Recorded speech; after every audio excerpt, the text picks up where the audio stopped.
मुई मुंबई चोर बाजार के जिम्मे मुंबई चोर बाजार ने आईफोन 5000 टका मिलवा लैपटॉप 1000 टका के रहता किन भाभी खानी थी तो जुहार जे समझले गाइस इटा रात 4 बजे आम रेडी कर वर्तमान आम चोर बाजार के हेले चोर बाजार के जीवा आमके बसवा पड़ा रेल तो वर्तमान रेलवे स्टेशन में पहुंची गना देखो भाई जनता पहुंचा नहीं लोकल ट्रेन टिकट काटी दे तापर मैं ट्रेन बुक के सीधा पले सेंटर रोड के सेंटर रोड आमके गोटे टैक्सी बुक करवा पड़वा और फाइनली पहुंची गने चोर बाजार का चोर बाजार भीड़ देखो भाई और चोर बाजार के मैं जनता पहुंचाने सबसे पहला मोर नजर पड़ला गोटे कैमरा गोटे दिया जेनटा कि से कैमरा ऑन नहीं होती ना और जनता खुने तो आगे बढ़ने एंती कपड़ा भंडार मिलला जेनटा किलो हिसाब में दउथिले और जिन लैपटॉप टा देखुछ इटा होचे 2000 टका जेनटा चालू कंडीशन न होचे फिर मुई जनता खुने दूर बढ़ने एंती गोप्रो देखबा के मिलला तापर देखबा के मिलला गोटे डसला जेनटा के 2000 टका पड़ुथिला फिर जनता आके बढ़ने एंती आईफोन ने देखबा के मिलला जेनटा होचे चोरीटा हेले इटा के घिना गुन्ने करो भाई इटा बहुत लाफड़ा हेसी और आमे चुपके चुपकेटा शूटिंग करा के मना करथिले और इनो जते वीडियो से भाई दुर्गा पूजा देखेला लागुछे और जिन माने भी हमर ओडिसा भाई मन चले मुंबई रो चोर बाजार के आवाज चाहे देखि चाहे कर लाफड़ा भी बहुत हेसी हेले सामान मन भी से प्रकार मिलसी हेले चोरी माल माने सबू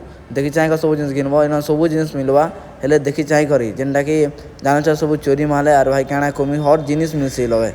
सस्ता न लेकर महंगा तक सब जिनिस मिलसी हटा भी चोरी जदि तुम ठीक से चॉइस करबे ठीक सामान भी मिलुचे हेले तुम देखि चाहे कर घिना घिनी करबो और वीडियो तो ज़्यादा शूटिंग करने पारे लेकिन वीडियो केनता रहला कमेंट लाइक एंड शेयर करना नहीं भूलबो।